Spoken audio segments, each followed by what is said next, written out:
घेतल्यापासून चपलेला एकदा पण आंघोळ घातली नव्हती, त्याच्यामुळे चपलेला आंघोळ घालत होतो. तेवढ्यात आला आयुष भाऊ. आम्हाला जायचं होतं दर्शनाला, त्याच्यात आयुष भाऊ म्हणला हे कुत्र कोणाचंही माल लागत लय भारी. त्याला म्हणलं घराला घर खाय भाऊ, पण व्यवहाराला नाही ट्राय. कुत्र घ्यायला ठेव, मी कालच आणलंय ती नवीन. तो आणि अरे भाऊ मलाच नाही न्यायचं, मजाक करायला, कुत्र लय भारी, त्या संग खेळत थोडं. त्याला म्हणलं सूर्य बार डुबायला लागला, 5:30 वाजले, चला आपण मंदिरात लवकर जाऊ. तो म्हणे ब्लॉकच्या नावात तू देशील पाडून भाऊ, गाडी हळू चालव. तेवढ्यात दादाच फोन आला. दादा म्हणे मला बी यायचंय. मग दादा गेलो मशीन कर. चाल मी घाबरलो ना, म्हणलं यांना काय बुजून टाकीतो काय हा दादा.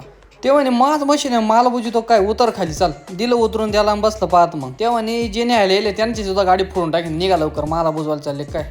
टपाटप गाडी बसलो निघालो. मग म्हणलं पळा भाऊ आता इथून. त्यानंतर आलो राजनगावच्या मारुतीच्या मंदिरात. मारुतीच्या पाया पडलो. मारुतीला म्हणलो काही चुकलं असन तर मा पाप सगळं माझ्या मित्रांना लागू दे. मला तर आज झालं याला कुठं न्यावं का नाही. देवा पुढचा प्रसाद सोडून या पोराला देत होता आणि तो बी खात होता. म्हणलं थोडीफार तरी लाज वाटू दे. अरे घरी आल्यानंतर लय भूक लागली होती. मग भेंड्या चिरल्या मस्त आणि भाजी बनवणार होतो.